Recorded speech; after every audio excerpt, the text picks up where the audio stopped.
Hi friends, ఎలా ఉన్నారు? బాగున్నారా? ఈరోజు ప్రేమ సాక్షిగా 3వ ఎపిసోడ్. శ్వేత నిద్రలో భయంకరమైన కలని కని ఉలిక్కిపడి నిద్రలేస్తుంది. ఒక పక్కన ఉన్న గ్లాస్ తీసుకొని నీళ్లు తాగి ఎందుకు పదే పదే ఈ కల నన్ను వెంటాడుతుంది అని ఆలోచిస్తూ అలానే పడుకుంటుంది. కానీ నిద్ర పట్టదు. ఎప్పటికో నిద్రపోతుంది. హర్ష తన గదిలో పడుకొని ఉంటాడు. తనకి నిద్ర పట్టదు.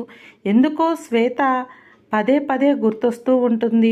ఈ అమ్మాయి ఎందుకు నన్ను మరీ ఇంత డిస్టర్బ్ చేస్తుంది? నేను ఎంతోమందిని చూశాను, వాళ్ళతో వర్క్ కూడా చేశాను, కానీ ఇలా ఎవ్వరినీ నేను ఫీల్ అవ్వలేదు. నిజంగా తను నాకు గత జన్మ జ్ఞాపకమా అనుకుంటూ నిద్రలోకి జారుకుంటాడు. దేవా కలలో కూడా ఒక అమ్మాయి పరిగెడుతూ దేవా నన్ను కాపాడు, దేవా నన్ను కాపాడు అంటూ ఏడుస్తూ ఉంటుంది. కానీ అది పట్టించుకోకుండా ఒక మగ మనిషి ఆ అమ్మాయిని వెంటాడుతూ ఉంటాడు.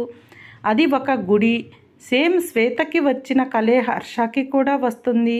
ఒక్కసారి ఉలిక్కిపడి లెగుస్తాడు. ఒళ్ళంతా చెమటలు పడతాయి. ఒక్క నిమిషం కళ్ళు తెరిచి అంతా చూస్తే అది తన బెడ్రూమ్.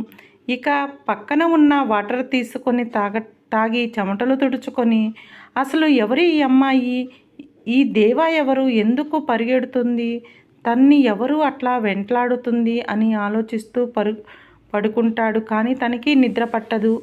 తెల్లవారు లేటుగా నిద్ర లెగుస్తాడు హర్ష. అప్పటికే అన్నపూర్ణాదేవి పూజా కార్యక్రమం పూర్తి చేసుకుని హాల్లో కూర్చొని ఉంటుంది. నిదానంగా నిద్ర లేచి వస్తున్న హర్షాని చూసి నాన్న ఇటురా అని పిలుస్తుంది. వెళ్ళి అన్నపూర్ణమ్మ కాళ్ళ దగ్గర కూర్చుంటాడు హర్ష. తన తలలో చేతులు నిమురుతూ ఏమైంది నాన్న, ఇవాళ ఇంత ఆలస్యంగా నిద్రలేచావు అని అంటే, ఏంటో నానమ్మ, రాత్రి ఒక పీడకల వచ్చింది, నిద్ర పట్టలేదు, ఎప్పటికో నిద్ర పట్టింది, అందుకే మెలకువ రాలేదు అని అంటాడు హర్ష. హర్ష వాళ్ళ నాన్నమ్మ దగ్గర చాలా చిన్న పిల్లాడిలాగా బిహేవ్ చేస్తూ ఉంటాడు. తన ప్రాబ్లమ్స్ అన్నీ ఆవిడతో షేర్ చేసుకుంటూ ఉంటాడు. ఏం కల వచ్చింది నాన్న అని అడుగుతుంది అన్నపూర్ణ. ఎవరో ఒక అమ్మాయి నాన్నమ్మ, దేవా నన్ను కాపాడు, దేవా నన్ను కాపాడు అంటూ పరిగెడుతుంది. కానీ ఆ అమ్మాయి వెనకాల ఎవరో ఒక మగ మనిషి అవేవి పట్టించుకోకుండా తన వెంటపడి తనని ఏడిపిస్తున్నాడు.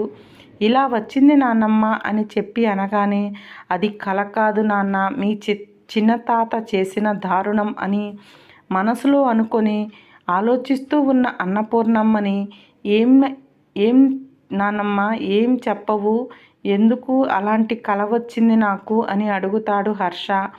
ఏమీ లేదులే నాన్న, నువ్వు వెళ్ళి స్నానం చేసి దేవుని మందిరంలోకి వెళ్ళి ఆంజనేయ స్వామి బొట్టు పెట్టుకొని నువ్వు ఆఫీసుకు వెళ్ళు నాన్న అని చెప్పగానే, సరే నానమ్మ అని తను ఇక అక్కడి నుంచి లేచి ఫ్రెష్ అవ్వడానికి వెళ్ళిపోతాడు. తనకి ఈ కల మొదలయ్యింది అంటే తొందరలో తను కాత్యాయిని కలుస్తారేమో అని చెప్పి అనుకుంటుంది అన్నపూర్ణాదేవి. ఇక ఆఫీస్కి రెడీ అయ్యి బయలుదేరి వెళుతూ ఉంటాడు హర్ష. శ్వేత కూడా కాలేజీకి రెడీ అయ్యి వెళుతుంది. ఆ రోజు శ్వేత వాళ్ళకి కాలేజీ లాస్ట్ ఎగ్జామ్. 2 రోజుల్లో ఫేర్వెల్ పార్టీ ఉంది. అందరూ ట్రెడిషనల్గా రెడీ అయ్యి రావాలి అని కాలేజీ మేనేజ్మెంట్ ఒక కండిషన్ పెడుతుంది. దానికి హ్యాపీగా అమ్మాయిలు అబ్బాయిలు వాళ్ళకి తగ్గట్లు వాళ్ళు రెడీ అవ్వాలి అని ముందే ప్లాన్లు వేసుకుంటూ ఉంటారు.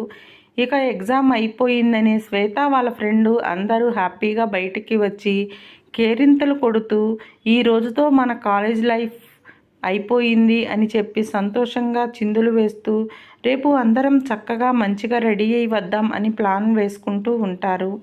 ఇక హర్ష తన వర్క్లో బిజీగా ఉండగా తనకి ఒక కాల్ వస్తుంది. సార్, రేపు మా కాలేజీ ఫేర్వెల్ పార్టీ, మీరు గెస్ట్గా రావాలి అని చెప్పి కాలేజీ ప్రిన్సిపాల్ వినయంగా అడుగుతాడు హర్షని.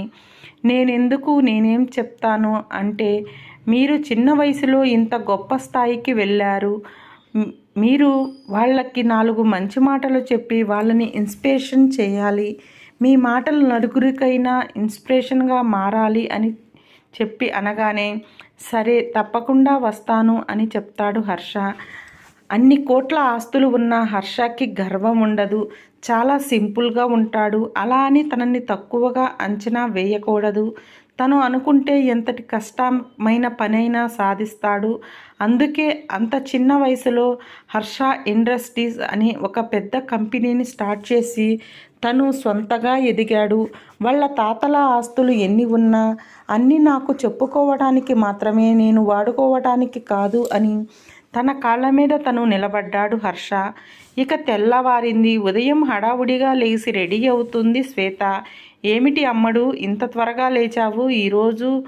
రోజు లేపితే కానీ లెగవు, 10 సార్లు అరిపిస్తావు అని శాంత అంటుంటే, అమ్మా ఈరోజు ఫేర్వెల్, అందరూ చక్కగా ట్రెడిషనల్గా రెడీ అయ్యి వెళ్ళాలి అని మా ప్రిన్సిపల్ ఆర్డర్ అని చెప్తుంది. అంటే ఏంటి ట్రెడిషనల్గా? అంటే చక్కగా పట్టు చీర లేదా సింపుల్గా శారీ అయినా కట్టుకొని చక్కగా వెళ్ళటం, అది ట్రెడిషనల్ అని అంటే. మరి అబ్బాయిలో అని అంటుంది అర్థం కానట్లు. అబ్బాయిలు పంచెలు కట్టుకొని వస్తారులే అని నవ్వుతుంది శ్వేత. ఓహో అవునా అని ఏదో అర్థమైనట్లు అంటుంది శాంత. సరే నేను వెళ్ళాలి, రెడీ అవ్వాలి అని అమ్మ నాకు ఒక మంచి చీర జాకెట్ తీసి పక్కన పెట్టు అని అంటుంది. ఇక తన స్నానం చేసి వచ్చేసరికి వాళ్ళ అమ్మ ఒక మంచి చీర జాకెట్ తీసి పక్కన పెడితే, అమ్మ ఇవి చాలా బాగున్నాయి, అమ్మ నీ సెలక్షన్ సూపర్ అని వాళ్ళ అమ్మ బుగ్గ మీద ముద్దు పెట్టి ఇక చీర జాకెట్ కట్టుకొని వస్తుంది. వచ్చేసరికి ఇక జడ వేసుకోవాలమ్మా, జడ వెయ్యవు అంటూ, నువ్వు ఇంత దానివయ్యావు, ఇప్పటికీ నీ జడ వేసుకోవటం రాదా అని అంటుంది వాళ్ళ అమ్మ. అందరిలాగా చిన్న వెంట్రుకలైతే కాదు కదమ్మా, చాలా పొడవుగా ఉంటాయి కదా, నా చేతులు నొప్పి పెడతాయి అని గారం పోతుంది వాళ్ళ అమ్మ దగ్గర. సరే కూర్చో అని వాళ్ళమ్మ చక్కగా జడ వేస్తుంది. తలలో వాళ్ళ ఇంట్లో కాసిన 2 గులాబీ పువ్వులని జతగా చేర్చి తలలో పెడుతుంది. మెడలో ఒక చిన్న నక్లీస్ వేసుకుంటుంది సింపుల్గా. చెవులకి బుట్టలు, చేతులకి మట్టి గాజులు, మొహాన చిన్న బొట్టు, దాని కింద కొంచెం కుంకుమ, కళ్ళకి కాటుక, లిప్స్టిక్ అలాంటివి అవసరం లేని అందమైన పెదవులు. చూడగానే ఎవరైనా అలా చూస్తుండిపోయే అందం తనది. ఏ బట్టలైనా తను కట్టుకుంటే అందం రావటం కాదు, ఆ బట్టలకే అందం వస్తుంది శ్వేత కట్టుకుంటే. అలా ఉంటుంది శ్వేత. ఇక తను రెడీ అయ్యి పూర్తిగా వాళ్ళ అమ్మ ముందుకు రాగానే వాళ్ళ అమ్మ నా తల్లికి దిష్టి తగులుతుంది అని తన కళ్ళకి ఉన్న కాటుక తీసి తనకు దిష్టి చుక్క పెడుతుంది. ఊరుకో అమ్మా నువ్వు మరీను అని సిగ్గుపడుతుంది శ్వేత. నిజం తల్లి, నిన్ను చూస్తుంటే నాకే కళ్ళు తిప్పుకోలేనట్లు ఉన్నావు, ఇక బయట వాళ్ళ సంగతి ఏం చెప్తాంలే అని నవ్వుతుంది శ్వేత. ఈ వీడియో కనుక మీకు నచ్చితే లైక్ చేయండి, షేర్ చేయండి, కామెంట్ చేయండి. మరిన్ని వీడియోల కోసం మా ఛానల్ని సబ్స్క్రైబ్ చేయండి. పక్కనే ఉన్న బెల్ ఐకాన్ నొక్కండి.